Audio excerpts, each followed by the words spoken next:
దేవునికి స్తోత్రం. ప్రభు నామమునకు మహిమ కలుగును గాక. ఆమేన్. ప్రియులారా, ఈ దినము భస్మ బుధవారము. ఈ భస్మ బుధవారము అనేది మన పెద్దలు పెట్టి ఉన్నారు. ఈ నామకరణం అనేది ఇది బైబిల్ గ్రంథంలో అయితే లేదు. కానీ పెద్దలు భస్మ బుధవారము అనే మాటను పెట్టినప్పటికీ ఆ మాటను మనం వాడినా వాడకపోయినా దాన్ని ప్రక్కన పెట్టినా దాని విషయంలో మనం అంతగా ఆలోచించాల్సిన అవసరం లేదు. కానీ వారు ఈ దినమును మొదలుకొని 40 దినములు క్రీస్తు మన కొరకు పడినటువంటి శ్రమలను ధ్యానించుకొనుటకు సిద్ధపరిచారు. దేవునికి స్తోత్రం. ఈ శ్రమ దినాలు మనము ఆచరించాలని బైబిల్ గ్రంథములో లేదు. కానీ సంవత్సరములో ఒక 40 దినములు ప్రభువును గూర్చి, ప్రభు మన కొరకు పడిన శ్రమలను గూర్చి, ఆ నిందలను గూర్చి, అవమానములను గూర్చి మనము ధ్యానించుకొనుట మనకే ఆశీర్వాదకరము. దేవునికి స్తోత్రం. హల్లెలూయా. ఈ 40 దినములు ఆయన శ్రమలను మనము ధ్యానించుకోవాలి. ఒకవేళ నీవు ఉపవాసం ఉండవచ్చు, 3 పూటలు నువ్వు ఉండలేవు కనుక కనీసం ఒక పూటైనను ఉండుట నీకే ఆశీర్వాదకరం. అలాగని ఉండాలని ఏమీ కాదు. దేవునికి స్తోత్రం. అది నీ ఓపిక. ప్రభు మన కొరకు శ్రమపడెను,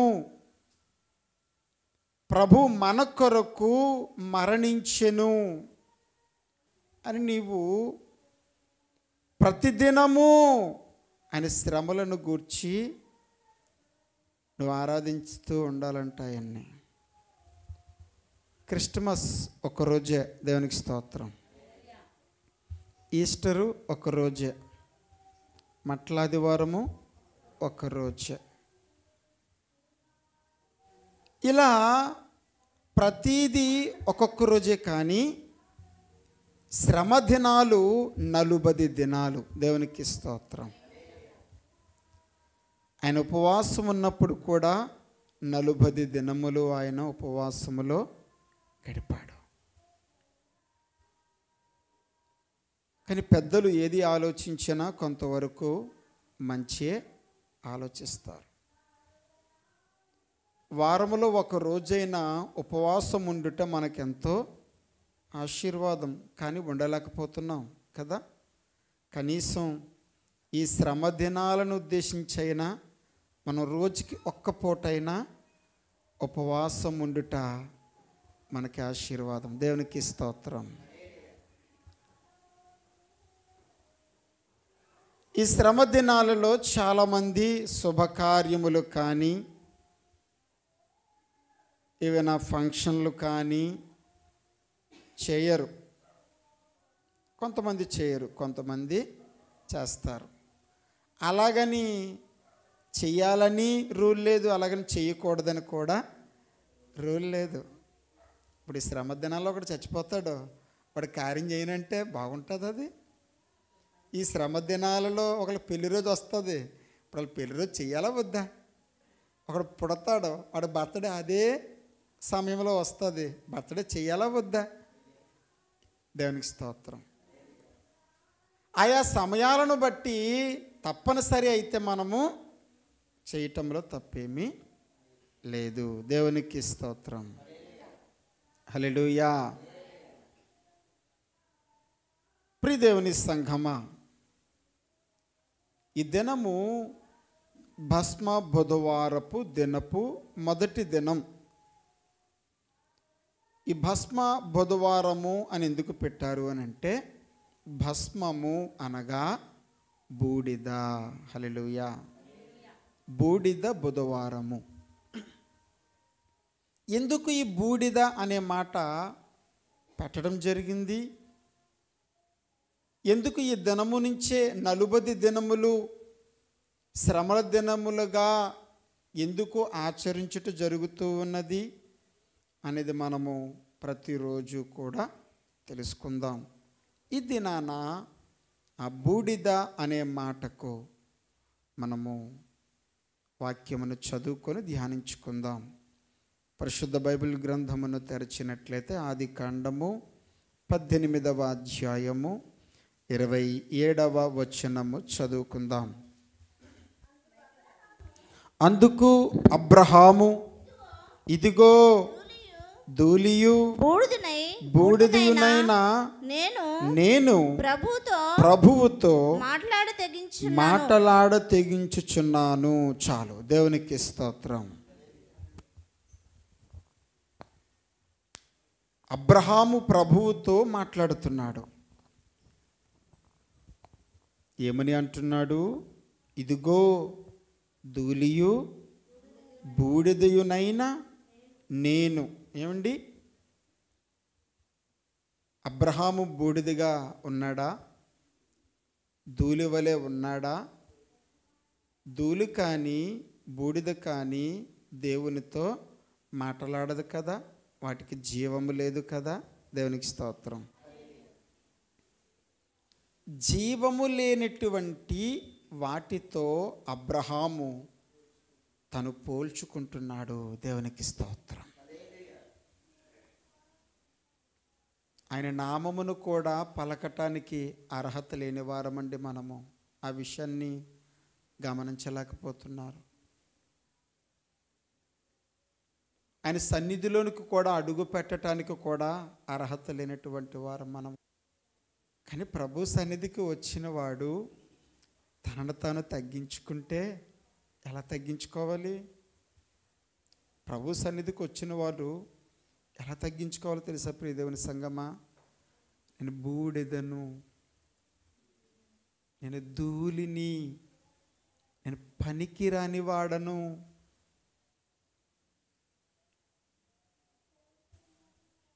నువ్వు ఊదితే నేను ఎగిరిపోయేటటువంటి,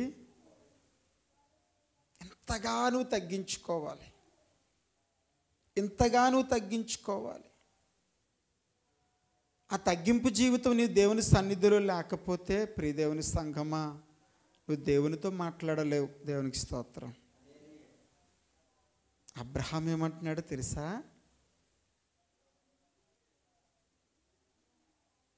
ముగ్గురు దేవదూతలు వస్తే ముగ్గురు దేవదూతలకి క్రొవ్విన దూడను వధించి వండి ముగ్గురు దేవదూతలకి భోజనము పెట్టి ప్రభుతో మాట్లాడుతున్నాడు. నేను ధూళిని, నేను బూడెదను, నేను నీతో మాట్లాడటానికి తెగించుచున్నాను. దేవునికి స్తోత్రం. నేను నీకు భోజనం పెట్టాను కదా, అందుకే నేను నీతో మాట్లాడుతున్నాను అంటున్నాడా? నేను నీకు ఆతిథ్యం ఇచ్చాను కదా, అందుకే నేను నీతో మాట్లాడడానికి సిద్ధపడుతున్నాను. ఇది దేనిని సూచిస్తుంది అని అంటే మనిషిలో ఉన్నటువంటి అహంకారాన్ని చూపిస్తుంది. నేను నీకు పలానది ఇచ్చాను కదా, ఇచ్చినందుకు ఎదుటి వ్యక్తితో మనము బేరసారాలు చేస్తూ ఉంటాం. కానీ ప్రభువుతో మనము అలాంటివి చేయకూడదు. దేవునికి స్తోత్రం. తనను తాను తగ్గించుకున్నాడు. తనను తాను, నేను ధూళిని, నేను బూడిదను,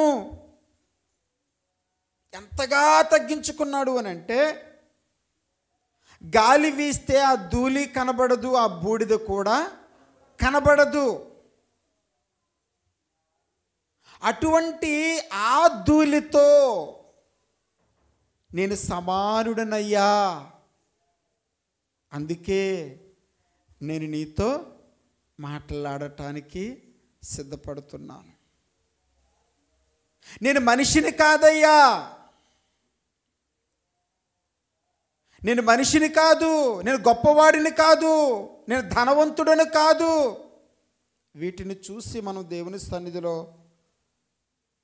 అహంకారముతో మాట్లాడే విధానము కొంతమంది కనబరుచుకుంటూ ఉంటుంటారు. హల్లెలూయా. మన ఉద్యోగమును బట్టి కానీ, మన వ్యాపారమును బట్టి కానీ, మనకున్న రాజకీయ పలుకుబడిని బట్టి కానీ, మనకున్నటువంటి జ్ఞానమును బట్టి కానీ, మనకు ఉన్నటువంటి జనబలమును బట్టి కానీ, ధనమును బట్టి కానీ మనం ఎప్పుడూ కూడా దేవుని సన్నిధిలో విర్రవీగకూడదు. దేవునికి స్తోత్రం. నువ్వు తగ్గించుకొని జీవిస్తేనే నువ్వు ప్రభువుతో మాట్లాడగలవు. నువ్వు తగ్గించుకొని దేవుని సన్నిధిలో నడిస్తేనే ప్రభువు నీ మాట వినగలడు. దేవునికి స్తోత్రం.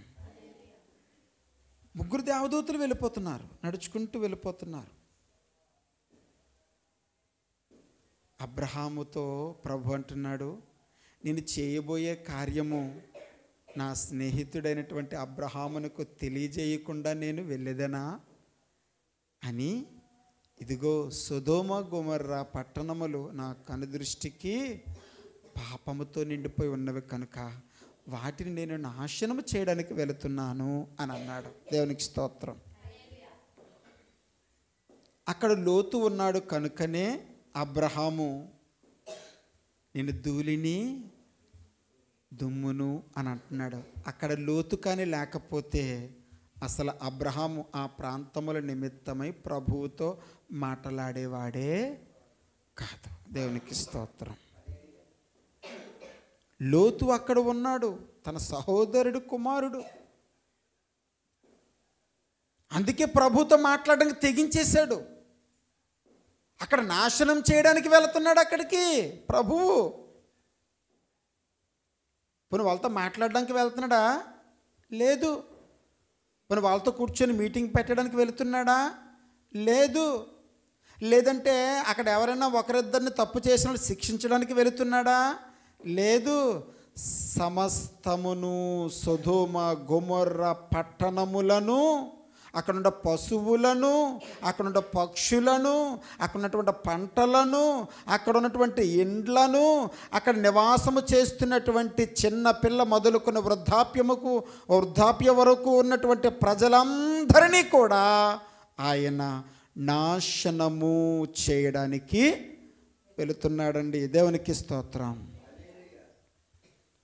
అంటే ఆయన నాశనము చేయడానికి వెళుతున్నాడు అని అంటే ఆయన ఎంతో కోపముతో వెళుతున్నాడు. కోపంతో ఉన్న వ్యక్తిని మనం ఆపగలమా అండి? ఆపలేం. ఆ సమయంలో ఏ మాట అన్నా సరే వెంటనే ఎదుటివాడి మీద చూపించాల్సిన కోపము ఇక్కడ చూపించేస్తాడు. దేవునికి స్తోత్రం. అంత కోపంతో ప్రభు వెళుతూ ఉంటే ప్రభుతో మాట్లాడడానికి, అయ్యా నేను అబ్రహాముని కదయ్యా, నువ్వు నన్ను పిలుచుకున్నావు కదయ్యా, నేను నీ సేవకుడిని కదయ్యా, నేను నీ స్నేహితుడిని కదయ్యా అని అంటే, నువ్వు కాకపోతే ఇంకొకరిని ఏర్పరచుకుంటాను రా అంటాడు అక్కడ ప్రభు. దేవునికి స్తోత్రం. ఇలాంటివి పనికిరావు దేవుని దగ్గర. విర్రవీగే మాటలు, అహంకారంతో పలికే మాటలు, దూషణలతో కూడిన మాటలు, బాధపరిచే మాటలు, దుఃఖపరిచే మాటలు, అవసరముల కొలది మాట్లాడే మాటలు ప్రభువునకు ఇష్టము ఉండదు.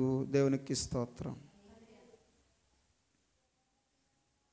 తనను తాను తగ్గించుకున్నాడు.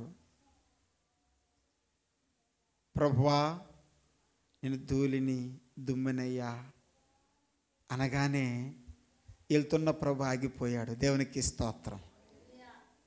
అదేంటి ధూళి దుమ్మి అని అంటున్నాడేంటి అబ్రహాము? నేను పిలుచుకున్నాను కదా, నా సేవకుడు కదా, నేను చెప్పినట్లుగా నడుచుకుంటున్నాడు కదా, నాకు చక్కని ఆతిథ్యం ఇచ్చాడు, ఎంత గౌరవించాడు, ఎంత ప్రేమించాడు, నన్ను ఎంతగా అభిమానించాడు. అలాంటిది నేను ధూళిని దుమ్మునయ్యా, బూడిదనయ్యా అని అంటున్నాడేంటి? హల్లెలూయా. ఆగిపోయాడు ప్రభు వెంటనే.